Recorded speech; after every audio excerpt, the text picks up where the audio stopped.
लोग चॉकलेट खाने से मना करते हैं कि चॉकलेट खाने से कैविटी होता है और सो आई हैव अ नेफ्यू जो 4 साल का है एंड उसने अभी तक चॉकलेट नहीं खाया बट उसके जो टीथ है उसमें बहुत सारे ब्राउन स्टेन्स हैं तो और कैविटी जैसा लग रहा है सो ये क्या है मतलब व्हाट इज दिस? अच्छा, क्या होता है ना, 4 साल के बच्चों को चॉकलेट, हाँ चॉकलेट बेचारी ना एकदम बैंगड ऑन है, चॉकलेट मत खाओ कैविटी हो जाएगी, तो ऐसा नहीं है। बच्चों में जैसे आपका बच्चा मतलब ये ना आपका नेफ्यू 4 साल का है। अब 4 साल के बच्चों का एक बहुत बड़ा इशू क्या होता है ना, पेरेंट्स दूध पिला के उनको सुला देते हैं, ठीक है, चाहे बॉटल के कारण हो या ओके बॉटल से ही मेन होता है। तो वो जो दूध है वो बच्चों के दांतों पे पूरी रात रहता है और इसे हम बोलते हैं नर्सिंग बॉटल केरियर्स।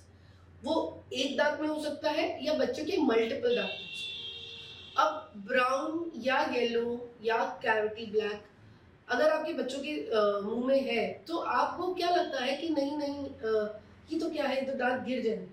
पर जैसे मैंने पहले बताया कि बच्चों के दांत बच्चों के मुंह की ग्रोथ के लिए, मिल्क के टीथ, बच्चों के मिल्क के टीथ बच्चों की पूरी overall growth of the jaw के लिए बहुत इंपॉर्टेंट है। दूसरा चीज जो पेरेंट्स नहीं समझ पाते हैं कि अगर बच्चे के मुंह में कैविटी लगती है तो कभी कभी जब वो खाना फंसता है ना तो बच्चों को बहुत दर्द होता है, बच्चे बता नहीं पाते, तो बच्चे क्या करते हैं, या तो खाना मुंह में बहुत देर तक होल्ड करते हैं या खाते ही नहीं। अब आप ये सोचो कि उनकी ग्रोइंग ईयर्स है, बच्चा is going to grow in this age group and अगर वो चूइंग ढंग से नहीं कर पा रहा है, अगर उसकी जो ओवरऑल डेवलपमेंट है वो पूरी रिड्यूस हो जाएगी, ब्रेन डेवलपमेंट रिड्यूस हो जाएगी।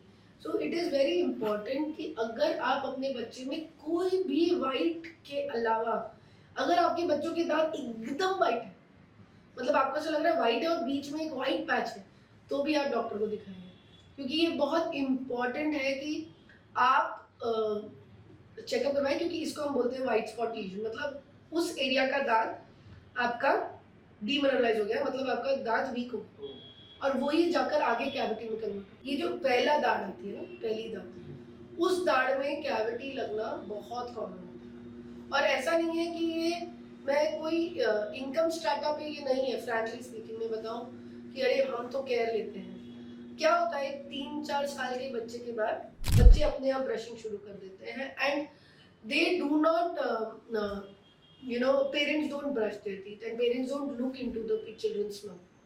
अक्कल दाढ़, ये जो पहली दाढ़ है, सॉरी अक्कल दाढ़ नहीं, पहली दाढ़ जो है जिसे हम फर्स्ट मोलर कहते हैं, ये आ जाती है 6 साल की उम्र में।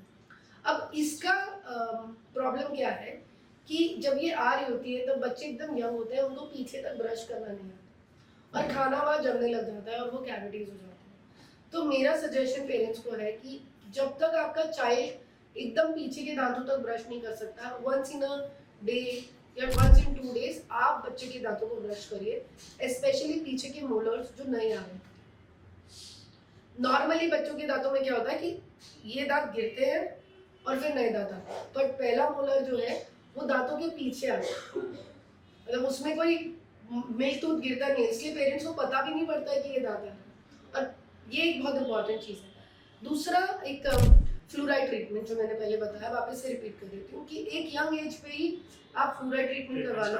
हाँ, तो फ्लूराइड क्या करता है ना, ऊपर के कैल्शियम को निकाल के फ्लूराइड जम जाता है और इसको हम बोलते हैं फ्लूरोएपेटाइट। वो बहुत हार्ड होता है, उसमें कैविटी रेजिस्टेंस हो जाती है। एंड तीसरी एक बहुत इंपॉर्टेंट चीज़ यहाँ पे जो मैं तुम्हें बताना चाहूँगी कि जैसे चॉकलेट को कल्प्रिट बना दिया है, चॉकलेट से खराब है बिस्किट्स, वेफर्स, ये चीज़ें आप अपने बच्चों को बिल्कुल ना दें। मेरा तो सजेशन है, क्योंकि एक तो ऑफकोर्स इसमें बहुत सारे हार्मफुल चीज़ें हैं, बट उसके अलावा अगर आप देखोगे कभी बच्चों को खिलाया हुआ बिस्किट, अगर आप बच्चों के मुंह में देखोगे वो 7-8 घंटे तक रहता है और वो ज़्यादा कैविटीज क्रिएट करते हैं। तो any food that sticks to the teeth should be avoided completely.